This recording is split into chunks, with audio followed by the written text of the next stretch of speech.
Hello, once again. I actually rewatch the previous one or two videos that I make before moving ahead with the next one so that I can have an idea of what I've said. I don't want to be too repetitive in these. And it was interesting. I actually started crying listening to some of the things I was saying. It's funny how as I'm telling it, like, I'm giggling or laughing or like scoffing. But it's some pretty emotional stuff. It's pretty hard to listen to. It's funny how it's not as hard to talk about for me as it seems to be to listen to. So, rewatching these is going to be a heyday right before the court trial. No. But anyways, in rewatching, I came to see that I kind of left a few dead ends. Like, I didn't quite finish off with what I was saying, rambling. That's how vlogs are sometimes. So, to take some steps back, I first want to fill in some holes that I saw developing in the last things I said. So I never finished explaining about my mattress situation. I got into explaining about the child tax stuff, and then I got talking about my mom and stuff. And basically, because we got a large check from the government in compensation for the child tax benefit that we hadn't been collecting that we should have, or that he hadn't been collecting that he should have to support me, we used a large chunk of that check to get a really, really nice, huge pillow top bed. I mean, it was just a queen, but I mean, the pillow top was like a foot. It was amazing. Oh my gosh, the best bed I've ever slept on. I miss that bed. Probably couldn't sleep on it anymore with the pain conditions I have, but it was a dream. It was a giant pillow. It was worth like $4,000. It was a nice bed. So stopped sleeping on an air mattress at that point, which was nice. He still technically, in his room, he had an air mattress for a while until we finally like bought a secondhand super cheap bed to, keep up the story or whatever. But yeah, that's how the bed situation continued on. Something I forgot to mention, or I don't know if I further explained, but I believe I did mention that at one point, like early on, in like the first apartment that I was with him in, he wanted to like make a home, show me what it was like to build a home and have a real home like I hadn't experienced in my poverty and stuff. So he brought all kinds of stuff out of storage that he'd had in storage from before he'd gone to jail. And it was just all kinds of like trinkets and doilies and blankets and homey stuff that he had gotten from his mother or had from his previous marriage. And he unpacked some of it, and we progressively unpacked a bit more and a bit more as we progressed through the years, but always lived with at least one room in every place that we lived, or in the case of like the really tiny house, that it was the basement that was filled, but there was always somewhere in the house filled with boxes. We had a constant little storage room somewhere. And in some of the places that were like really limited in space, it just meant that we were living in like a glorified storage unit. Like there was just boxes everywhere all the time. And he really blamed me for us not unpacking it because we were too busy fighting all the time. Whatever. But yeah, so that was another element of like my life all the time, is there was always boxes everywhere. And sort of on a similar note, once we'd moved into the new house, I don't remember if this was the first year. It was probably the first year. Maybe it was the second year. But we ended up buying a real tree because they smell beautiful, and I was not as savvy on how wasteful that is. So we bought ourselves a nice, beautiful real tree, and I think I might have even... No. So what happened was we went to a farm, and I cut a nice-ish tree down, and we brought it back, and then they showed us these other like really, really gorgeous ones, and we were like, can we just leave this one we just cut for someone else to buy and get one of those? And they're like, yeah, if you want. So that's what we did. Extra wasteful. Anyways, glad I don't support Christmas at all anymore, but that was then. That's what we did. Covered it in decorations, and I mean like you've never seen a tree this decorated unless you've seen a tree overdone, because we overdid it every year. Like every inch that there was space for a decoration, there was one. And then we had every color tinsel, or like wraparound stuff, and then the tinsel, and then like these most amazing bubble lights. If you're like 40 or older, you might know what I'm talking about. There's these really old, like super fire hazardy lights that they used to make back in like the 50s and 60s of like a light bulb inside a plastic casing, and then you'd put a glass like tube that was shaped kind of like a candle of alcohol in the top, and the light bulb would heat the alcohol and then they would bubble, and they were just my favorite. They were so cool and so dangerous. We never had an issue, but like there's apparently a lot of house fires and like issues with that product when it was more popular. So but yeah, we put those in like all kinds of different lights. Like we had, it was a light show and a half. It was an amazing tree. And I always loved, he'd like just turn on all the lights and let me just like kind of lay on the couch while he'd make supper or something. That was always nice. But we had like a forever Christmas situation where, because we were always fighting, it ended up being Christmas until like June. Like we ended up, so we developed this thing where we started having Christmas late because we're like, we can buy everything on Boxing Day, pay half as much, get twice as much, and then just have Christmas on like New Year's. Whatever, who cares? Who cares when we actually have it? We say what it is, right? So that's what we started doing. But then we'd get in fights and get in fights and get in fights and get in fights. So we'd never actually have our Christmas. We'd finally like have our Christmas in like middle of February, and then we'd never take the tree down until like, yeah, July or June or something fucking stupid like that. It was just, yeah, that was another thing he liked to blame me for, like that never coming down. No. Another thing I didn't mention, I guess I'm like moving in a progressively backwards fashion now, but whatever, is when we were at the house that was by the river, so before the one he's in now that he owns, there was a point where I got like really crazy about religion. I don't really know that much about religion even now. I don't really feel bad for it. But there's a point where he gave me a Bible, like his own little pocket Bible.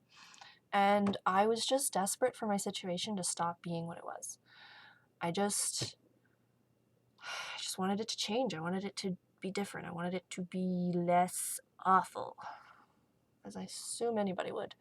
So I started reading the Bible, and I started like praying and repenting to God. I don't know if that's even a thing, repenting to God. Anyways, I don't know what I'm saying.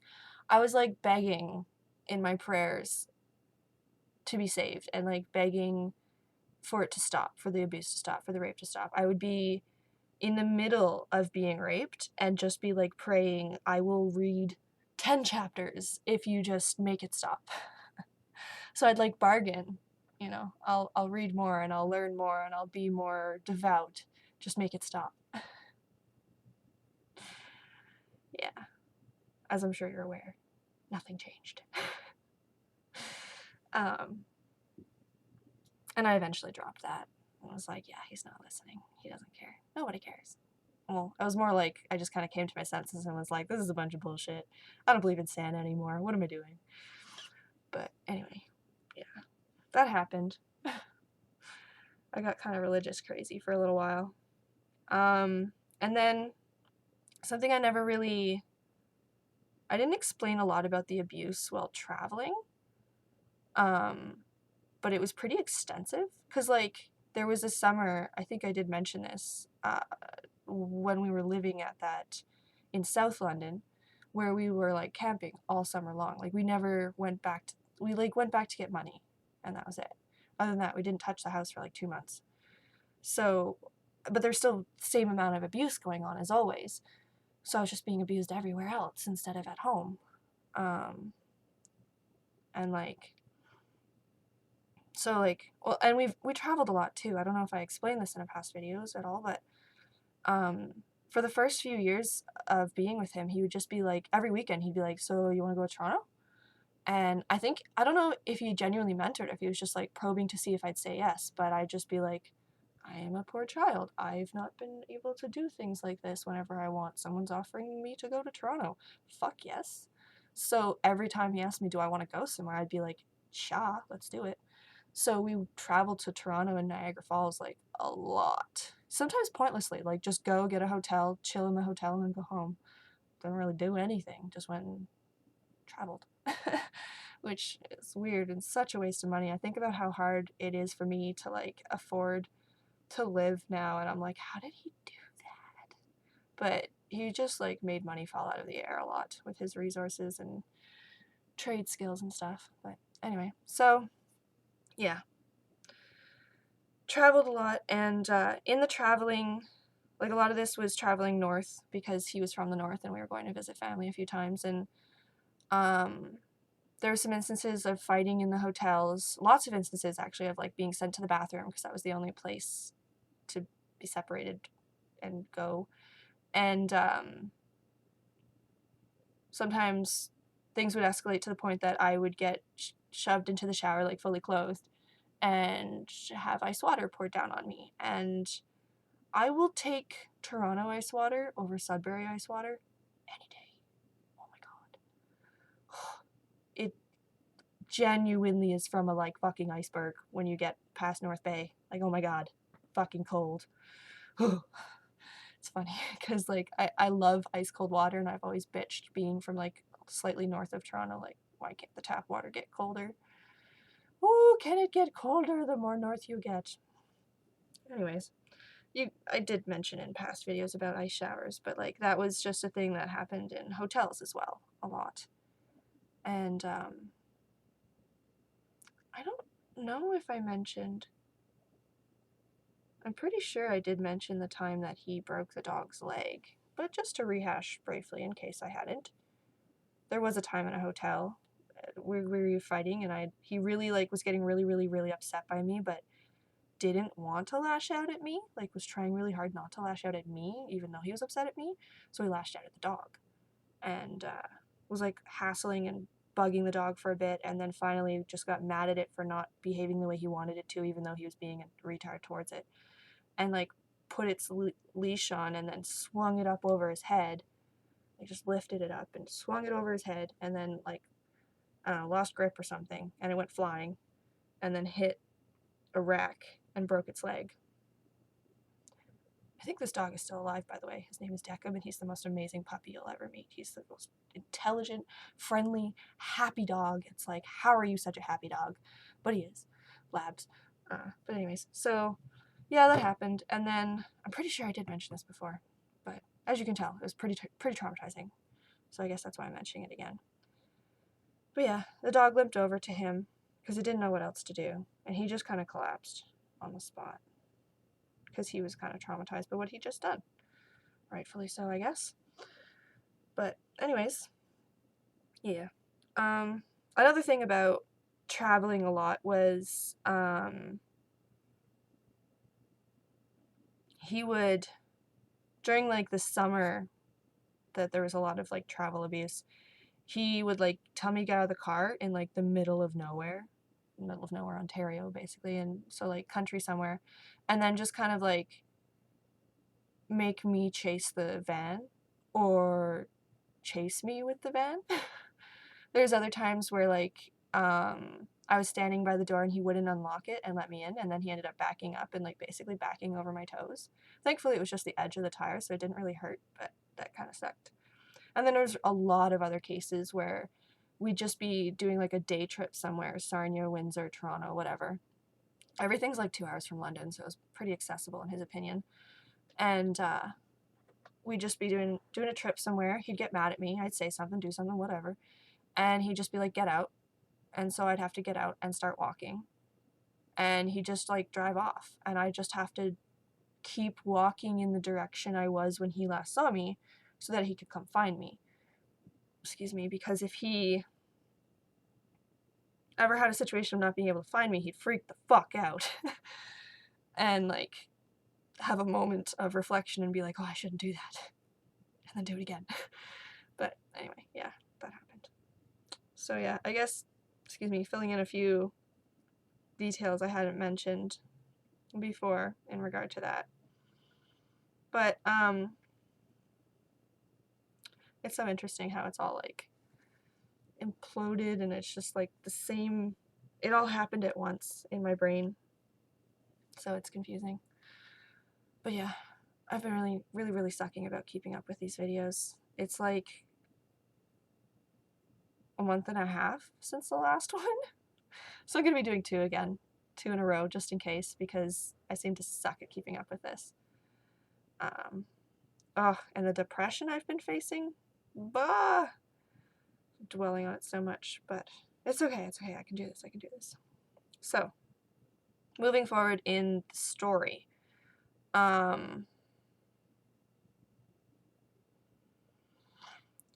there was a time, it's funny, I have it mentioned earlier in my testimony, but it happened later in my memory, but there's a time when we were in a fight, and he was explaining to me how over the years I had made him so sick, because you could see in pictures before he'd met me how healthy and vibrant he looked, but how sickly and awful he looked after being with me or taking care of me. So he was ranting to me about this in the middle of the night. He had come into my room, flicked on the light, and started going on about it. And then he walked out of the room, and I was kind of just sort of leaning like this, sitting up in my bed. And he came, the door was on, yeah, so I was leaning like this, the door was on this side. And he came up and tossed a picture at me to show me look how good I used to look.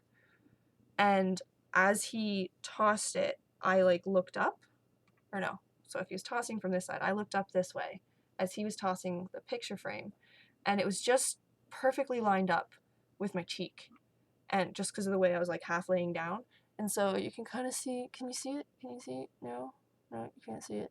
But there's a scar right there from the picture frame contacting my cheekbone perfectly. Timing. So that was a good example of a genuine accidental scar where he was like, I wasn't even doing anything. He was just trying to show, throwing a picture in my lap, literally in my lap. But I was half laying down, situation, he shouldn't have been doing it to begin with. Scar. Yay.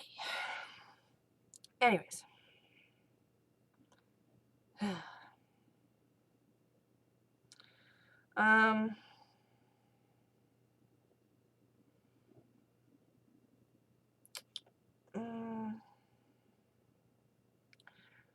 There's just so much, it's all over the place now. Yeah. I guess we'll talk about my broken tooth now. I will finish off this video with my broken tooth. Because this is where things start to get I mean, you're like, how is this not intense already? But I mean, shit's about to get fucking crazy in terms of the story. And, or at least in my memory of it, in my opinion, this is the worst of it. The end, of course, the finale. But starting off, I've graduated grade 12 now. I think, no, I've even done, have I done grade 13? I don't know. I did do grade 13 though. I went back to high school another year. But anyway, I think it was winter. We were in a fight. He was throwing me around and telling me to get out, like he always does, or did. And I'd explained how when you come in the back door, there's steps up and then steps down. He had thrown me down the first set of steps, and then he had thrown me down the second set of steps, just kind of bruh. And then I was kind of out of breath and trying to recover, and he was like, okay, get out. And we had been back and forth about me, him telling me to get out, and I'm it had been established or sort of understood that I was supposed to refuse when he I was supposed to refuse. So even though this was confusing and contradictory to how he usually did things, I was like, okay, I'm supposed to refuse, fine. So I was like, no, I'm not going. And he'd be like, get out, get the fuck out. And I'd just be like, no. And he'd be like, get the fuck out. And I'd just be like, well, I'm not going to argue with you that much. You're beating me. So I started crawling up the stairs. I was very disoriented and was just kind of like hand over, like hands and feet crawling up the stairs. And he was at the like top platform to the door. And he, as I got to like the top part where the door would be, he swung his foot around and kicked me square in the face, to which I then tumbled back down the stairs. And I recently learned I had to visit the dentist just before Christmas, and I was like getting severely triggered, and I never said anything to them about it, but they were just like, what happened to your face? Because they had to x-ray my teeth to like, it was a new dentist, so they were getting a feel for like what was going on. They x-rayed and like were figuring out what was needed, and then they were just like, did you experience some kind of trauma? And I was just like, yeah, pretty intense trauma. That was the hygienist. And then the dentist comes in all doop de doop de doo. So, what exactly happened to your tooth? Like, she wasn't as delicate about asking, and so it's just like, oh, I just got kicked in the face. And she's just like, that'll do it. Yup, that'll do it. Because in the x-ray, they could clearly see like this tooth at wiggles because it's broken, like up here, right around here, there's like a clear break. So this is dead. This tooth on the what would this be? This is technically my left. It's dead. It doesn't look dead, which is nice, right? It doesn't look yellow, but it's dead. It's dead. The one on the right felt like, so when this first happened, my front two teeth felt so loose. I actually still have terror dreams about this. Nightmares or whatever you call them. But they were so loose that I probably could have just been like pluck, pluck, and pulled them right out. I was so scared. I was just like, oh, my mouth, my teeth, ah. So, you know, I was like 19 when this happened. So, I think so, around 19. So, I just kind of like was very delicate about them and like was very careful about eating for the next while. And then the next morning, this one, the one that's still alive, tightened up, but the one that was dead didn't. And so for the next like while, I just kind of ate apples and ate everything off to the side. I laugh at the thought of apples though, because my dentist was like, so you don't eat apples or anything, right? Like, you're real careful. And I'm like, what? Sure, no, it doesn't really hurt anymore, so I eat whatever. And they're just like, stop eating apples. Don't eat anything like that. Stay away from caramel. Protect that dead tooth because you're lucky it hasn't abscessed. I was just like, oh, okay. So I haven't touched apples since November. Mostly because I'm too lazy to cut them up. Whatever. Yeah, I gotta be more careful. And I'm probably gonna get it replaced with some help of compensation next summer, I'm hoping. Dead tooth, woohoo! Anyways, so because this ended up being like one of the longest ever, I will stop it and then start another one after it. Hopefully this is cutting it up sort of reasonably. Until the next one.